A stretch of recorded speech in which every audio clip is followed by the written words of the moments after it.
धन क्या है, ये संसार क्या है। तुम पुलिस थाने में भला रिपोर्ट लिखाने पहुंच गए हो, तुम भला किसी सदगुरु के पास पहुंच गए हो, कहते हो छुटकारा दिलाओ संसार से, लेकिन कोई तुम्हें छुटकारा नहीं दिला सकता तुम्हारी खुली आंखों के अतिरिक्त। भरपूर नजर से इसे देख लो, आंख बंद क्यों करते हो? पर आंख बंद करने के पीछे जाल। सबने समझाया है कि बेकार है, तुम्हारी खोपड़ी में ये विचार बैठ गए कि संसार बेकार है, क्या भोगना। तो जब तुम भोगते हो आंख बंद कर लेते हो, इसलिए पूरा भोग नहीं पाते। पूर्ण भोग त्याग बन जाता है। तुम्हें जिस चीज में रस हो तुम किसी की मत सुनना, तुम उस रस को पूरा ही कर लेना। जिस दिन तुम पूरा करोगे उस दिन तुम पाओगे कि तुम कैसी व्यर्थता में लगे थे। संसार व्यर्थ हो जाए तत्क्षण अंतरयात्रा शुरू हो जाती। तब मिट्टी का दिया बेकार हुआ, तब रोशनी सब तरफ गिरती, दिए के नीचे का अंधेरा मिटता है। इसे समस्त ज्ञानियों ने आत्मज्ञान क्या कहा है, लेकिन आत्मज्ञान के पहले एक शर्त है, और वो है संसार ज्ञान। संसार एक विद्यापीठ है, एक अनुभव का विस्तार। उस अनुभव को तुम कच्चा कच्चा क्यों लेते हो? उसे पकने क्यों नहीं देते कि वो खुद गिर जाए? कच्चे फलों को तोड़ना पड़ता है, तोड़ने से फल को भी घाव लगता है, वृक्ष को भी घाव लगता है। पके फल चुपचाप गिर जाते, उन्हें तोड़ना भी नहीं पड़ता। आज ही सुबह में देख रहा था, बादाम के वृक्ष पर पत्ते पक गए। पका पत्ता ऐसा गिरता है, वृक्ष को भी पता नहीं चलता, पत्ते को भी पता नहीं चलता, चुपचाप गिर जाता, कहीं कोई घाव नहीं छूटता। जिस दिन संसार का ज्ञान ठीक ठीक हो जाता है, पक गए।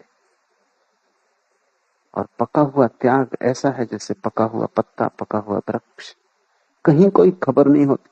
तब तुम जाके शोरगुल न मचाओगे कि मैंने त्याग कर दिया, ये तो कच्चे टूट गए फलों का लक्षण। तब तुम जाके डुंडी न पीटोगे गांव में कि देखो मैंने त्याग कर दिया। तब तुम किसी से न कहोगे कि मेरी शोभा यात्रा निकालो कि मैंने त्याग कर दिया, देखो मैंने सब संसार छोड़ दिया। अगर सच में ही तुम्हें अनुभव हो गया कि संसार व्यर्थ है, तो क्या तुम कहोगे कि मैंने उसे छोड़ दिया? क्या तुम्हारे भीतर त्याग की अस्मिता निर्मित होगी? तुम रोज अपने घर के बाहर कचरा फेंकते हो, क्या तुम मोहल्ले में जाकर खबर करते हो कि कचरे का त्याग कर दिया? आज फिर किया, फिर से छोड़ा। अगर तुम ऐसा करोगे तो मोहल्ले के लोग तुम्हें विक्षिप्त समझेंगे। मोहल्ले के लोग समझेंगे कि कचरा भी छोड़ते हो, उसका अर्थ हुआ कि कचरे में बड़ी पकड़। जब भी तुम किसी त्यागी को पाओ जो त्याग में रस ले रहा हो, तो समझना कि अधूरा छूट गया, कच्चा टूट गया, और जो कच्चा टूटा है उसे वापस लौटना पड़ेगा। पके बिना छुटकारे का कोई मार्ग नहीं। नीत्शे का एक बहुत प्रसिद्ध वचन है, राइपननेस इज ऑल, पक जाना सब कुछ। मैं भी तुमसे यही कहता हूं कि पक जाना सब कुछ। समय मत खो, पको, परिपक्व हो जाओ। सुनी हुई बातों के कारण नहीं, अपने ही अनुभव से पाओ कि व्यर्थ क्या है, तब छोड़ना भी नहीं पड़ता। तुम्हें पता भी नहीं चलता कब छूटना शुरू हो गया। व्यर्थ छूटता चला जाता है। जैसे जैसे व्यर्थ छूटता है सार्थक उभरता है, निर्मित होता है। व्यर्थ के हटते ही रोशनी भीतर लौटनी शुरू होती। यही प्रयोजन है इस वचन का। मनुष्य की सबसे बड़ी कठिनाई मनुष्य का अपने प्रति ही अज्ञान। दिए के नीचे जैसे अंधेरा होता है, वैसे ही मनुष्य उस सत्ता के प्रति अंधकार में है जो कि उसकी आत्मा है। हम स्वयं को नहीं जानते, और तब यदि हमारा सारा जीवन ही गलत दिशाओं में चला जाए तो आश्चर्य करना व्यर्थ। तुम गलत कामों को तो बदलने की कोशिश करते हो, लेकिन तुम ये कभी नहीं देखते कि गलत काम तुमसे पैदा हो रहे हैं। तुम एक गलत काम को बदलोगे, तुमसे दूसरा गलत काम पैदा हो जाए। मेरे पास लोग आते हैं, वो कहते हैं मुझे सिगरेट पीनी छोड़नी।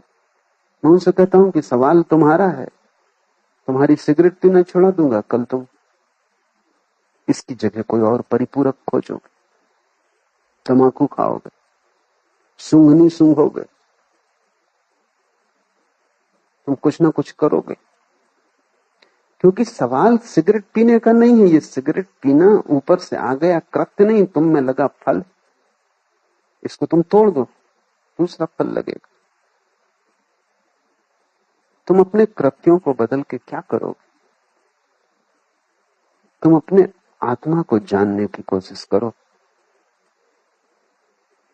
जिस दिन तुम अपने को जानोगे, तुम्हारे कृत्य बदलने शुरू हो जाएंगे। लेकिन अक्सर लोग कृत्य को बदलने में लगते हैं क्योंकि वो आसान, उसमें कोई अड़चन नहीं।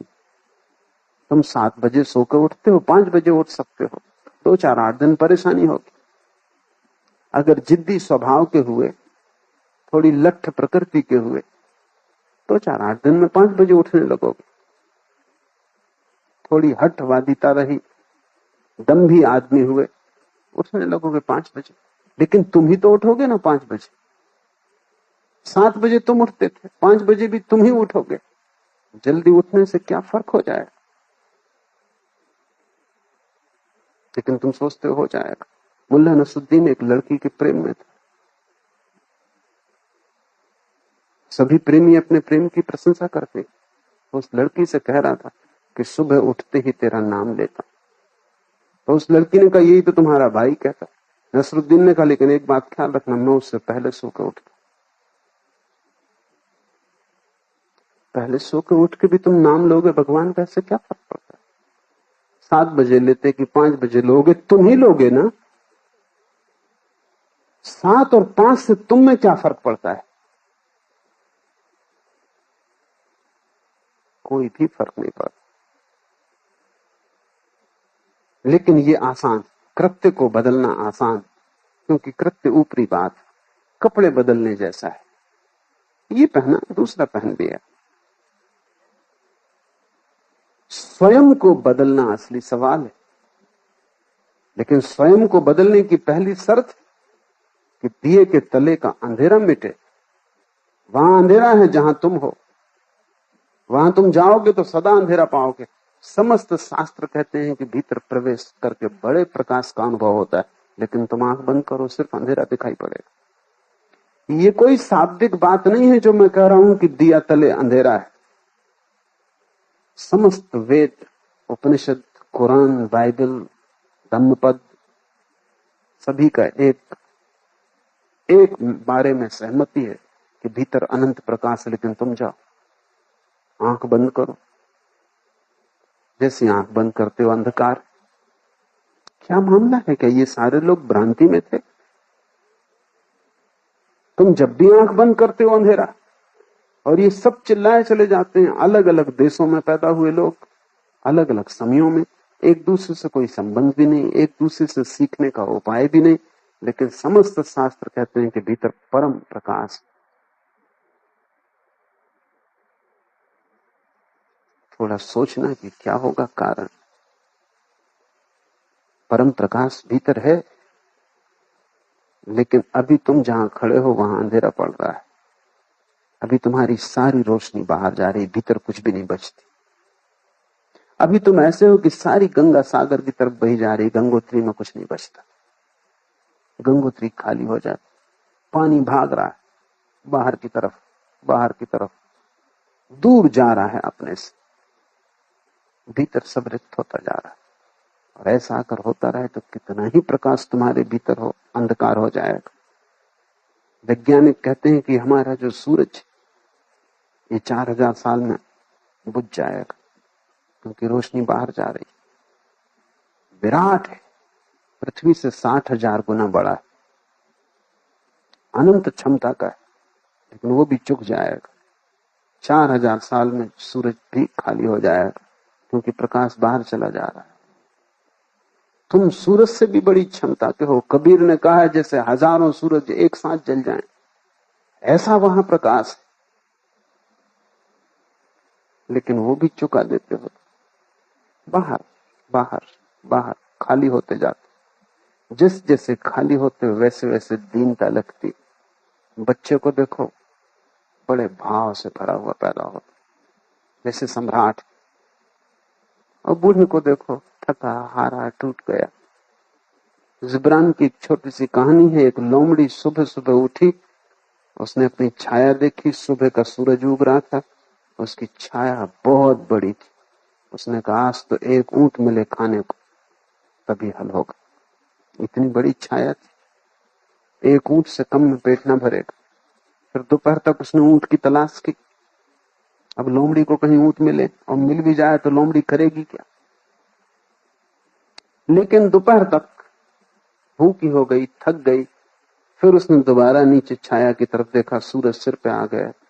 अब छाया बहुत छोटी पड़ रही थी। उसने कहा कि अब तो एक चींटी भी मिल जाए तो भी काफी। सभी बच्चे ऐसे भरे हुए पैदा होते। सुबह छाया बड़ी लंबी पड़ती, बूढ़े होते होते सब सिकुड़ जाता है। ऊंट की आशा लेके चलते हैं, चींटी भी मिलती नहीं। अब तो एक चींटी भी मिल जाए तो बहुत। सुबह ऊंट भी मिलने से काम चलने वाला नहीं। सभी बच्चे बड़ी महत्वाकांक्षा लेके संसार में चलते हैं, और सभी बूढ़े सिर्फ टूटे हुए खिलौने लेकर समाप्त होते। सब सपने पैरों तले धुंधे हुए, सब इंद्रधनुष टूटे हुए। बूढ़े की असली पीड़ा न तो बुढ़ापा है न मृत्यु। बूढ़े की असली पीड़ा है सब सपनों का टूट जाना। सब महत्वाकांक्षाएं व्यर्थ सिद्ध हुई। जो भी पाना चाहा वो व्यर्थ गया। मिला तो भी व्यर्थ गया, ना मिला तो भी व्यर्थ गया। जीवन बड़ा अनूठा है। यहां सभी हार जाते हैं, जीतता यहां कोई भी नहीं। जो जीते हुए दिखाई पड़ते हैं वे भी हार जाते। जो हारे हुए हैं वे तो हारे हुए हैं ही। यहां पराजित और विजेता सब बराबर हो जाते हैं। मृत्यु जैसी समाजवादी और कोई घटना नहीं। वो बिल्कुल परम साम्यवादी, सबको बराबर कर देती। सब लिखा पढ़ा साफ हो जाता। जैसे जैसे जीवन उतरने लगता है वैसे वैसे लगता है सब व्यर्थ गया। इसके पहले अगर तुम सजग हो जाओ कि ये जीवन का स्वभाव ही व्यर्थ जाना, बाहर तुम संपदा को पा ही ना सकोगे। और तुम जो भी खोजोगे, अगर भीतर तुम गलत हो तो तुम्हारी सब खोज गलत होगी। यात्रा पथों का सवाल नहीं है, यात्री का सवाल। मुझसे लोग पूछते हैं कि सही मार्ग क्या है। मुझसे कहता हूं तुम मार्ग की फिक्र छोड़ो, सही यात्री गलत मार्ग से भी पहुंच जाएगा, और गलत यात्री सही मार्ग पर भी क्या करेगा। तुम्हारी आंख में अगर नशा हो तो तुम जो भी देखोगे, जहां भी देखोगे, सब गलत होगा। मुल्ला नसरुद्दीन और उसका जुड़वा भाई, दोनों का जन्मदिन था। तो दोनों ने सोचा जाएं किसी होटल में, खाएं पिए मौज करें। दोनों ने एक से कपड़े पहने, एक से टाई लगाई, एक से रंग का कोट, एक से जूता, एक से रुमाल खोसा। दोनों पहुंचे, मिठाई खाई, भोजन किया, शराब गृह में पहुंचे। एक से गिलासों में एक सी शराब बुलाई। एक शराबी सामने बैठा, आंखें मीड़ मीड़ के उनको देखने लगा। कई बार आंखें मीड़ के देखा तो नसरुद्दीन हंसा। उसने कहा कि परेशान ना हो, नशे के कारण तुम्हें गलत दिखाई पड़ रहा है ऐसा मत सोचो, या एक का दो दिखाई पड़ रहा है ऐसा भी मत सोचो। हम दो जुड़वा भाई हैं। उस शराबी ने फिर से आंख मीड़ी और कहा कि तुम चारों। उसको चार दिखाई पड़ रहे हैं। तुम्हारी आंख में अगर मोह, तुम जहां भी देखोगे वहीं संसार। संसार नहीं है सवाल, मोह सवाल। तुम परमात्मा को भी देखोगे वहां भी संसार दिखाई पड़े। तुम्हारी आंख से मोह खो जाए, तुम जहां भी देखोगे पाओगे परमात्मा। असली सवाल क्या है ये नहीं है बाहर, असली सवाल कौन है भीतर, किस रास्ते से जाते हो? व्यर्थ, हिंदू की, मुसलमान की, ईसाई की, बौद्ध की, जैन, सब व्यर्थ। रास्ता सवाल नहीं, यात्री सवाल है। तुम हो असली सवाल। और तुम्हारी दो स्थितियां हैं। एक तो स्थिति है कि प्रकाश बाहर जाता हुआ, भीतर अंधेरा, और दूसरी स्थिति है प्रकाश भीतर आता हुआ और भीतर कोई अंधेरा नहीं। जिस दिन तुम भीतर प्रकाश से भर जाते हो, उस दिन तुम जहां भी जाओगे वहीं प्रकाश। उस दिन तुम जहां भी जाओगे वहीं परमात्मा है। उस दिन तुम जहां देखोगे वहीं ब्रह्म।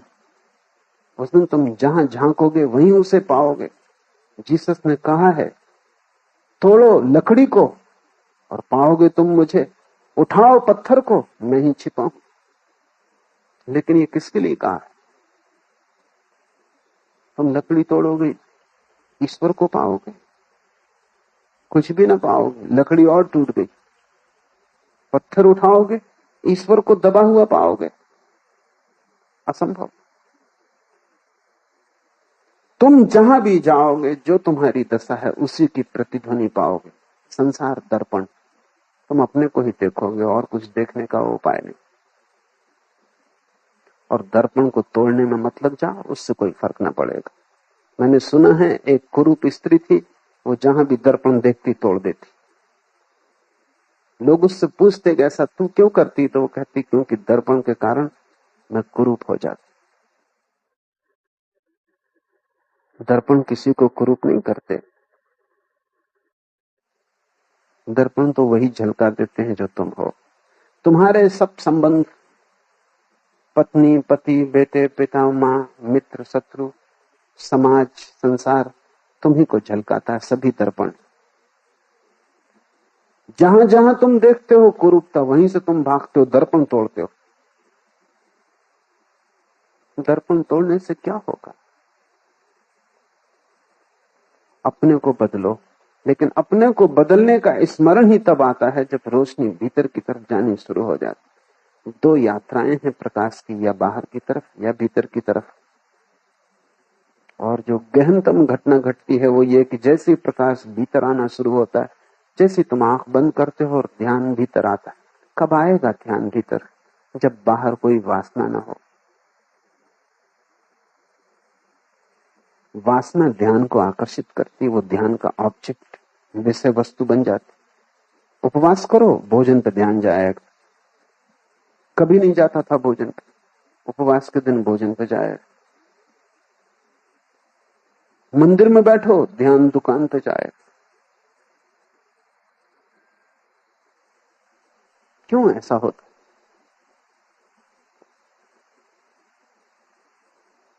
जिस चीज का भी मन में वासना है, चाह है, जब तुम उसे छोड़ते हो तो वो सारी प्रगाढ़ता से ध्यान को आकर्षित करती। आंख बंद करते हो, भीतर ध्यान क्यों नहीं जाता?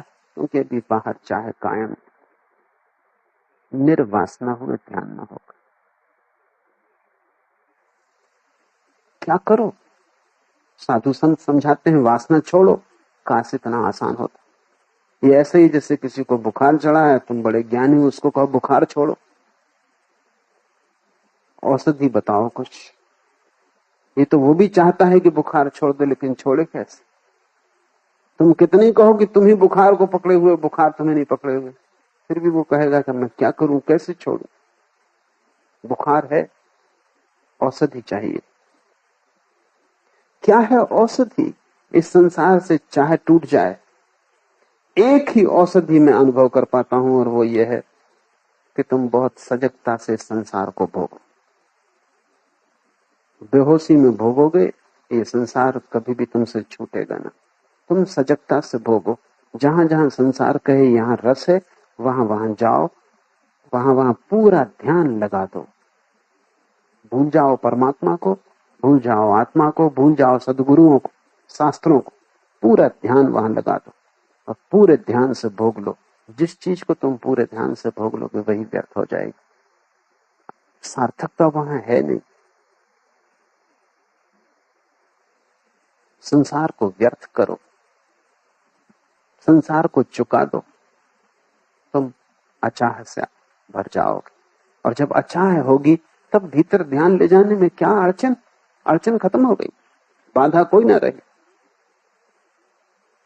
तब बिना विधि के भी ध्यान भीतर जाता है। विधियों की तो जरूरत इसीलिए है क्योंकि तुम बिल्कुल अस्त व्यस्त हो। तब तुम आंख बंद करो, ध्यान भीतर जाता है। आंख खोलो, ध्यान बाहर जाता है। हाथ से किसी को छुओ, स्पर्श दूसरे को मिलता है। मत छुओ, फिर बैठ जाओ, खुद का स्पर्श शुरू हो जाता है। इतना ही सहज है, लेकिन चाहे टूट जाए। और चाहे के टूटने का ढंग है, औषधि है कि चाहे को ध्यान पूर्वक संभोग करो। ध्यान पूर्वक स्त्री से छुटकारा हो जाएगा, पुरुष से छुटकारा हो जाएगा। भोजन करो ध्यान पूर्वक, स्वाद से मुक्ति हो जाएगी। सौंदर्य को देखो ध्यान पूर्वक, सौंदर्य समाप्त हो जाएगा। सुख को देखो गौर से, सुख खो जाएगा। दुख को देखो गौर से, दुख खो जाएगा। जैसे जैसे बाहर की चीजें व्यर्थ होंगी, वैसे वैसे दिए के नीचे जो अंधेरा है वो मिटेगा, रोशनी आएगी। और जिस दिन दिए के नीचे का अंधेरा मिट जाता है, उस दिन आत्मज्ञान। बुद्ध ने मरते समय जो अंतिम शब्द कहे हैं वो है अपदीपो भव। आनंद ने पूछा, आप हम क्या करेंगे? तुम हमारे दिए थे, तुम्हारी रोशनी से हम चलते थे। तुम प्रकाश थे तो अंधेरा न था। अब रात अंधेरी हो जाएगी, अब हम भटकेंगे। हम तुम्हारे प्रकाश में भी न पहुंच पाए, हम तुम्हारे बिना कैसे पहुंचेंगे? तुम बुझे जा रहे हो, हमारा क्या होगा? बुद्ध ने कहा, अपदीपो भव, अपने दिए बनो आनंद। और दूसरे की रोशनी से कोई कभी नहीं पहुंचा, क्योंकि दूसरे की रोशनी भी बाहर पड़ सकती, तुम्हारे भीतर तो सिर्फ तुम्हारी रोशनी ही पड़ सकती। मैं कितना ही प्रकाश करूं, वो तुम्हारे चारों तरफ होगा, तुम्हारे भीतर नहीं जा सकता। मैं कितना ही समझाऊं, वो समझ तुम्हारे चारों तरफ से तुम्हें घेर लेगी, तुम्हारा वातावरण बन जाएगी, तुम्हारे चारों तरफ एक आभा का मंडल बन जाएगी, लेकिन भीतर नहीं जाएगी।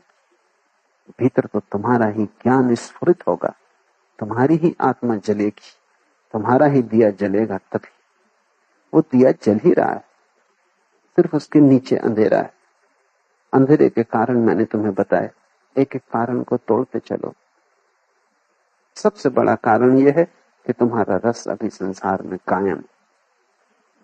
तो मैं नहीं कहूंगा तुमसे कि रस कायम रहते हुए तुम भीतर मुड़ो, तुम कभी ना मुड़ पाओगे। तुम इस रस को विरस कर डालो। और विरस करने का मेरा प्रयोग बिल्कुल भिन्न है जो तुम्हें दूसरों ने समझाया है। दूसरों ने समझाया है कि विरस कर डालो, मतलब समझो ऐसा कि इसमें कोई रस नहीं, विचार करो इसमें कोई रस नहीं। मैं तुमसे नहीं कहता कि विचार करो, मैं कहता हूं ध्यान करो। सोचो मत कि रस नहीं, सिर्फ ध्यान को गड़ा कर देखो। अगर रस है तो मिल जाएगा, रस नहीं है तो मिल जाएगा। अब तक संसार में जिन्होंने ध्यान से देखा, जिन्होंने बाहर ध्यान से देखा, उन्होंने पाया कि वहां सब आसार। ये आसार की प्रतीति तुम्हारी अंतर यात्रा का द्वार बन जाए, रोशनी भीतर आ जाए, तुम रोशनी के एक भीतरी वर्तुल बन जाओ। फिर तुम्हारे जीवन में कुछ गलत ना होगा, तुम जो भी करोगे वो ठीक। लोग कहते हैं कि साधु वो है जो ठीक करता है, जो ठीक ठीक करता है सब काम, जिसका सब व्यवहार सम्यक, वो साधु। मैं नहीं कहता, मैं तो कहता हूं साधु जो करता है वही सम्यक व्यवहार, वही ठीक ठीक व्यवहार। व्यवहार से कोई साधु नहीं होता, साधु से व्यवहार जन्मता है। आचरण तो तुम ठीक ठीक कर सकते हो, बिल्कुल राम जैसा, लेकिन तुम राम ना हो जाओ। तुम ज्यादा से ज्यादा रामलीला के राम रहोगे। यही तो बेचैनी है। इतने साधु संत, इतने रामकृष्ण चारों तरफ मौजूद, उनमें अधिकतर अभिनेता हैं। उनकी मंच बड़ी है, वो किसी थिएटर में नहीं कर रहे हैं काम, लेकिन थिएटर में, आचरण में सब कुछ है। भीतर वो भी परेशान, साध लिया है सब, जैसे तोते ने कंठस्थ कर लिया हो। एक आदमी एक तोते को बेचने गया, एक सर्कस में पहुंचा। उसने सर्कस के मैनेजर को कहा कि सिर्फ 20 रुपए दे दें। और ये तोता असाधारण, ये इस तरह बोलता है कि कभी कोई तोता नहीं बोला। तो उस मैनेजर ने कहा कि अगर सच में ही ये बात है तो 20 रुपए में तुम इसे क्यों बेच रहे हो? हटाओ इस तोते को यहां से, 20 रुपए में कोई ऐसे अद्भुत तोते को बेचने आएगा? तोता एकदम उछला अपने पिंजड़े में और उसने कहा, महाशय जल्दी मत करें, मैं सच में ही ऐसा तोता हूं और इस आदमी से बुरा आदमी खोजना मुश्किल है जो मेरा मालिक है। इसने मेरे कारण लाखों रुपए कमाए। हिटलर, मुसोलिनी, चर्चिल, रूजवेल्ट सभी ने मुझे प्रशंसा के पत्र दिए, जगह जगह मुझे स्वर्ण पदक मिले, इसने सब बेच खाए। ये मुझे ठीक से खाना भी नहीं देता, पानी भी नहीं पिलाता। आप थोड़ी दया करें और मुझे खरीद लें। चौंक गया वो मैनेजर तो सर्कस का, ऐसी भाषा जैसे ठीक काशी से शिक्षित पंडित हो, शुद्ध और इतनी संगत। उसने उस आदमी को कहा कि तू पागल है, ये तोता लाखों का है और इसको तू 20 रुपए में बेच रहा है, क्या कारण तेरा बेचने? उसने कहा कि और तो सब ठीक है, मैं इसकी झूठ से बहुत ऊब गया हूं। 24 घंटे बकवास, एक तो बकवास लगाए रख, और मुझे पता है कि सिर्फ तोता है तो सिर्फ बकवास है, भीतर तो कुछ है नहीं इसके। और जो भी सुन लेता है दोहराने लगता है, ये हिटलर, मुसोलिनी ना इसने कभी देखे। तो मैं इससे थक गया हूं, इससे मैं छुटकारा चाहता हूं। 20 रुपया तो सिर्फ बहाना, आप इसको मुफ्त भी रख लें।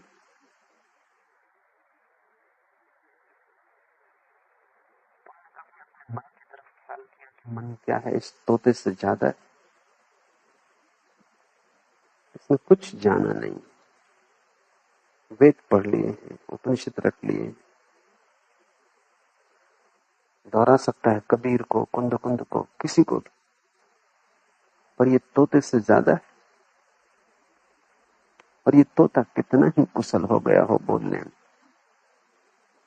20 रुपए में भी कोई लेने को तैयार होगा।